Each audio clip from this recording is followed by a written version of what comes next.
Vamos a hablar del IMASEC del mes de mayo, que entregó tempranito a las 8:30 de la mañana al Banco Central 1,1%. A ver, si lo miramos dentro de las expectativas, está en la parte baja. Las expectativas se esperaban entre un 1,8, casi un 3%, lo más optimista, pero fue solo un 1,1 para profundizar en estas cifras. Salario mínimo, varias medidas que tienen que ver con la economía que están ahí en la primera línea. Estamos con Gabriela Clivio, economista, directora de empresas. Gabriela, un gusto tenerte presencialmente, siempre vía Zoom, aquí en Canal 24 Horas. Un placer estar acá, gracias por la invitación. Partamos primero, Gabriela, hablando por crecimiento. Lo decíamos en la presentación, 1,1%. La expectativa era mucho más alta. Lo había dicho hoy día tempranito, incluso el ministro Marcel, que este mes no se venía bueno, el mes de mayo. ¿Cómo analizan las cifras?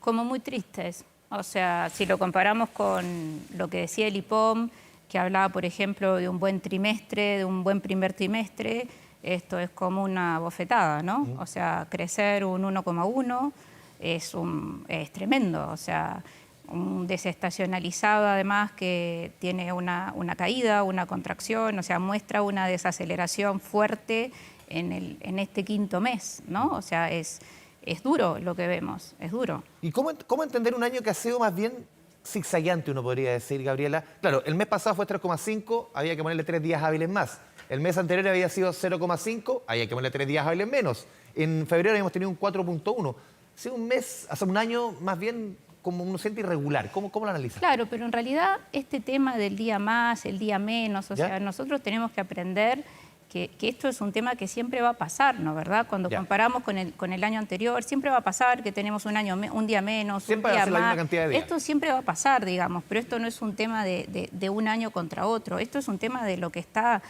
sucediendo en el país. O sea, estamos viviendo con un cobre que está en un precio récord. Pero sin embargo estamos teniendo un problema no menor hoy en día. O sea, fíjate lo que vamos a vivir en materia de inflación. O sea, vamos a vivir un reajuste de las tarifas eléctricas no menor. O sea, tenemos una tasa de política monetaria que ha seguido experimentando bajas, con una evolución de la tasa de colocaciones de acuerdo al histórico, y sin embargo estamos experimentando una contracción que en realidad, o sea, una tasa de crecimiento que no es que está por abajo, no se está ubicando en el rango bajo de lo que se esperaba, está por abajo de lo que se esperaba en realidad. O sea, se esperaba un 2,5 o un 2,8 y tuvimos un 1,1. O sea, en realidad es dramático. ¿Esto compromete tu juicio, por ejemplo? La semana pasada teníamos el IPOM, que el tema central fue las tarifas eléctricas, pero también que se sube el piso para el promedio de crecimiento, entre 2,25 y 3% para este año. 1,1 en el mes de mayo. ¿Compromete un poco, tú dices, quizás esa proyección del Banco Central, hay que recalibrarla tomando en consideración lo que aparece en mayo, o todavía es muy prematuro? Yo creo que es prematuro recalibrar el crecimiento del año, creo que es prematuro, pero de alguna forma también vemos que por el lado del gasto, un crecimiento, el reajuste que van a tener las tarifas eléctricas, que no es menor, va a frenar el consumo doméstico de alguna forma, porque va a ser un freno para la demanda, le va a sacar fuerza también a la demanda, ¿no? ¿Verdad? Entonces yo creo que en el fondo también eso va a tener un impacto por el lado del gasto. O sea, no sé si da como para pensar que por un mes hay que recalibrar la proyección de crecimiento, pero que no lo veo como una sorpresa positiva, sin duda que no lo veo como una sorpresa positiva, porque no solamente está el dato de que el IMASEC fue bajito, sino que además en el margen, el desestacionalizado, tuvo una contracción. Gabriela, esto se da en paralelo con varias conversaciones, lo vimos recién en el tema del sueldo mínimo, pero quiero centrarte en el proyecto de ley que acaba de enviar el gobierno al Congreso. Te lo explico porque tú estás seguramente maquillándote y no tienes el detalle. Embelleciéndome. El proyecto antes de esta entrevista.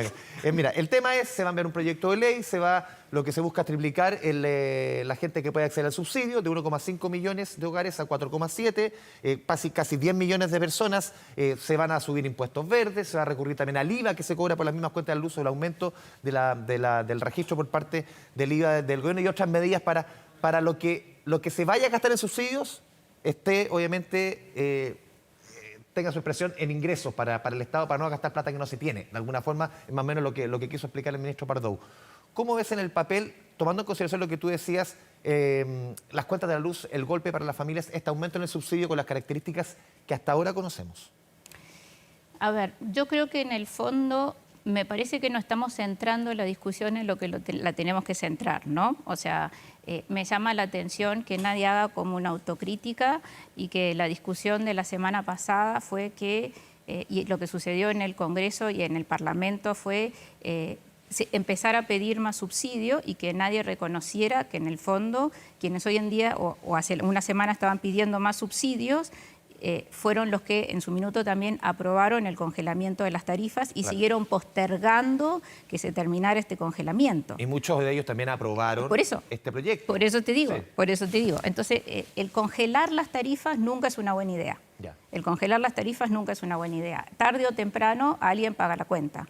Y hoy en día estábamos hablando de generadoras que en el fondo seguían prestando un servicio y en el fondo empezaron a acumular una cuenta por cobrar. Y eso llegó a ser 6.000 millones de dólares, que son 2% del PIB.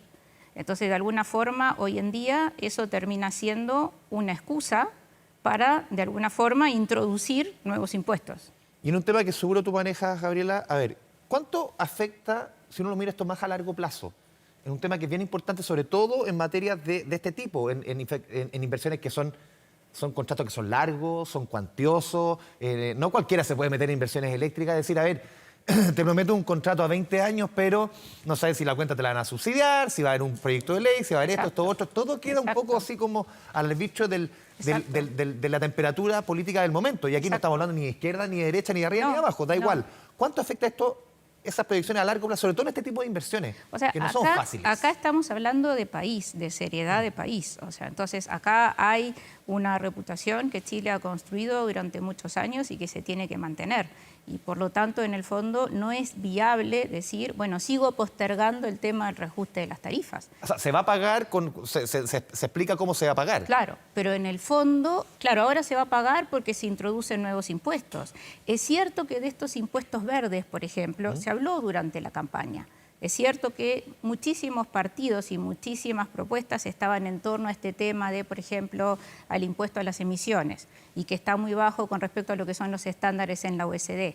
Y hace todo el sentido del mundo castigar las emisiones. Eso hace todo el sentido del mundo y empezar a subir para igualarnos a lo que está sucediendo en otros países desarrollados. Pero la realidad es que estamos usando ahora este tema como excusa para introducir nuevos impuestos, cuando en realidad la discusión de la reforma tributaria había quedado on hold, porque lo que estaba sucediendo es que ya hay muchos impuestos nuevos que de alguna forma están pasando ¿cómo se dice? Como por una cosa por otra al sector empresarial. O sea, está el tema de... ¿Sientes que aquí puede haber una excusa para introducir nuevos impuestos? Obvio. En la medida, porque lo conversamos la semana pasada con Claudio Sivas, que presidió las generadoras eléctricas, y él decía, las cuentas del 2026 en adelante, incluso 2030, van a tender a bajar, porque la generación se va a volver más barata. Exactamente. El tema eléctrico es un tema complejo, es un tema técnico, que no llegaría a explicar así muy en sencillo. Exactamente. Y él decía, claro, sobre todo hay que aplicarse los primeros 2 años, 24, 25 son los años en que más hay que aplicar subsidios. Después las cuentas bajan. Exactamente. Pero uno se imagina que esos impuestos van a permanecer. Claro, los impuestos una vez que se ponen... Yo siempre me acuerdo de la famosa... que se ponen Yo siempre me acuerdo de la famosa discusión de cuando se iba a subir el IVA a un 1%, que iba a ser transitorio cuando se subía el IVA al 19%, que se iba a subir un punto del IVA transitoriamente y nunca más. O cuando se pusieron las contribuciones, que todo el mundo dice que se puso una contribución, las contribuciones se pusieron transitoriamente y nunca más se sacaron. O sea, los impuestos una vez que se pone es muy difícil volver atrás. Más no allá sucede. porque uno entiende aquí el destino y puede incluso compartir el destino que tenga. Exacto, pero en el fondo, sí, que dices tú, esto se mantiene en el tiempo más allá que después no se haga necesario un subsidio. Exacto. O sea, es interesante pensar en un impuesto que busque de alguna forma castigar la contaminación, porque es un impuesto correctivo. Eso es interesante. Pero la discusión tributaria tiene que ir por otro carril. Este tema del congelamiento de las tarifas y cómo arreglamos o cómo mejoramos la situación para las familias más vulnerables, ya se estaba atacando, ya se estaba solucionando, buscando una solución para el 40% de las familias más vulnerables. Que el 40% de las familias más vulnerables ya estaba teniendo una solución a su problema. Entonces, el problema se generó porque se postergó y se postergó y se postergó desde el 2019 el alza de las tarifas eléctricas o el reajuste a las tarifas eléctricas. Congelar las tarifas nunca es una buena solución. Se congelaron las tarifas durante 5 años. Se acumuló una deuda de un 2% del PIB, 6.000 millones de dólares. Entonces ahora, claro, ahora la excusa es, bueno, ahora tenemos que aumentar los subsidios porque hubo una presión por parte de muchos parlamentarios de aumentemos los subsidios. Entonces, frente a la alternativa de decir, porque si no empezamos a impulsar una nueva alza de los retiros. O sea, Claro. es esto. Gabriela, antes de pasar al tema del sueldo mínimo, en la jerga económica, ¿es acertado o errado hablar de que cierto impuesto tiene que ir para ciertos gastos? No. Es una discusión también antigua. No, no debiera ser. Ya. No, no debiera ser. Con este impuesto, esta recaudación va a ir para esto. Al No, final no va a una debiera olla ser así. común y tú Exacto. haces la raya para la suma. Exacto, como una casa. No, no debiera ser así. Quiero pasar a otro tema, hablemos de sueldo mínimo. Hoy día comienza a regir el sueldo mínimo de 500.000 pesos, era 460. ¿Cómo lo ves tú en este momento económico? Claro, esto fue aprobado con mayorías parlamentarias, con una mesa tripartita, participó el gobierno, participaron los entes, obviamente, representación de los trabajadores y también los entes empresariales. Aquí fue una discusión y en el Congreso tuvo una aprobación más bien mayoritaria. Sí. Aquí nadie puede excusarse. No. Pero llega en un momento económico, claro, la circunstancia y el contexto siempre es complejo, pero este especialmente, uno dice, sobre todo con los números de hoy día, este 1,1. Sobre todo los números de hoy día, si uno hace un doble clic y mira cómo está el sector de la construcción, por ejemplo, que es un gran generador de mano de obra, un gran generador de Es de empleo. los 3 sectores que más genera sueldo mínimo. Es Exacto. construcción, comercio y servicio. Exacto.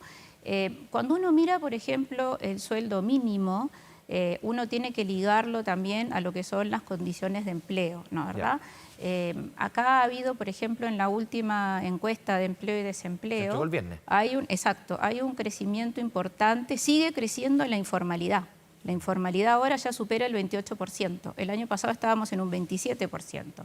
¿Quiénes están más afectas a este tema de la informalidad? Las mujeres. ¿Qué es lo que sucede? Las mujeres, las personas que tienen un bajo nivel de educación, y estas personas son por lo general las que están afectas al salario mínimo. En lugar de introducir más flexibilidad, Que es lo que se necesita ¿Qué es muchas lo veces, que la crítica que hacen las mujeres justamente porque acceden a la informalidad. exactamente, en lugar de introducir más flexibilidad, lo que se hace es introducir más componentes que rigidizan el mercado laboral. Yo entiendo que en realidad, como decía mi viejo, más vale ser rico y sano que pobre y enfermo, que eso es una máxima que a todo el mundo nos gustaría. Pero la realidad que me parece que, yo entiendo, porque aparte nadie iría contra votar un mejor salario mínimo, pero me parece que este no es el momento. Me parece que esto, en un momento económico complicado, con una tasa de desempleo, donde somos uno de los pocos países del mundo que todavía no recupera todos los empleos que se Quedan perdieron durante la... 200.000 empleos Exacto. previo pandemia, para llegar al mismo nivel, Exacto. al mismo porcentaje de que ocupación. teníamos antes de la pandemia. 195.000 empleos. Claro, casi 200.000 empleos. Y somos uno de los poquísimos países del mundo que todavía no recupera el nivel de empleo que tenía antes de la pandemia. Pero también, claro, en este proyecto de ley y que ya comienza este nuevo sueldo mínimo, Gabriela, hay un aporte del Estado hacia las pymes, dependiendo si es pequeña, mediana o incluso si es micro Sí. empresa. También hay una ayuda, claro, dura hasta abril del 2025, hasta ahí. Pero Sí. también hay una ayuda de parte del Estado.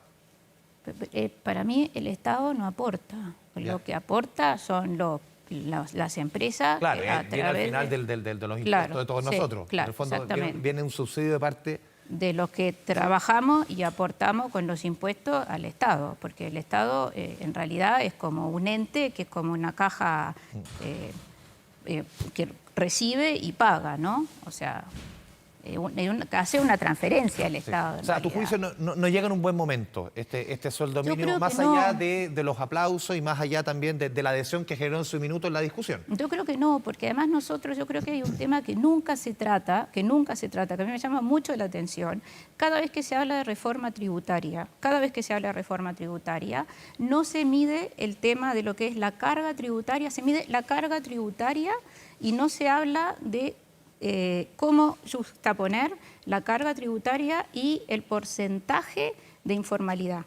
Si nosotros de verdad viéramos y comparáramos lo que es la carga tributaria para quienes están en lo que es la economía formal, es altísima comparada a lo que es en la OECD. O sea, si tú formalizaras a buena parte de esa población y pagase los impuestos que debiese pagar, quizás se ecualizaría hacia el otro lado de quienes pagamos los impuestos. O sea, claro, no, si comparáramos para lo que se recauda Sí. con quienes de verdad pagamos y no O contra sea, el no sería total, necesaria una reforma tributaria. Dices. exacto, porque la carga tributaria que soportan quienes efectivamente están en la economía formal es altísima. Solamente el 25% de las personas pagan impuestos versus la OECD que paga el 75%. Pero también hay estudios, perdón, hechos por incluso entes que no son más bien ligados al progresismo, que dicen, por ejemplo, que el impuesto corporativo, el de las empresas, un mínimo el 40% no lo paga. Hay un estudio de impuesto interno que dice que el 50% del impuesto corporativo en Chile no se paga. O sea, también las empresas... No es tan así. No, pero te digo los números. Hay un estudio que lo hizo la Impuestos Internos, que dio un 50%, después fue refrendado por el Centro de Estudios Públicos y llegó a un 40%. O sea, tampoco es muy distinto el porcentaje de impuestos corporativos que en Chile no se paga. O sea, no solamente no pagan por informalidad. No, ya sé, pero cuando uno mira, por ejemplo, si miramos el lado de las personas, claro, la carga tributaria por el lado de las personas es altísima, porque hay solamente un 25% de personas que pagan impuestos. Las tasas de impuestos marginales para los que pagan impuestos son altísimas, las últimas tasas llegan hasta el 43%. Es complicadísimo porque hay 8 tramos, en realidad en lugar podría ser mucho más simple, y la carga tributaria es muy alta para quienes están en la formalidad, porque solamente hay un 25% que pagan. Es un incentivo a la informalidad, dices. O sea, yo creo que en el fondo hay que dejar de ver todo como en silos, que es como se está viendo, y dejar de usar este oportunismo, ¿no? Porque ahora en realidad estamos pasando de alguna forma una reforma tributaria que era sonó como disfrazada, porque bueno, ahora viene el tema y hay que otorgar un subsidio por el alza de las cuentas de la luz, que va a ser más definitivo que transitorio, aunque en el fondo esta alza en las cuentas de la luz, como tú bien decías, lo más difícil va a ser estos 2 años, porque después las cuentas de la luz debieran bajar por el tema de las energías renovables también. Tema no fácil. Gabriela Clivio, como siempre, un placer conversar contigo aquí en Canal 24 Horas. Un placer, gracias por la invitación. Chao, chao.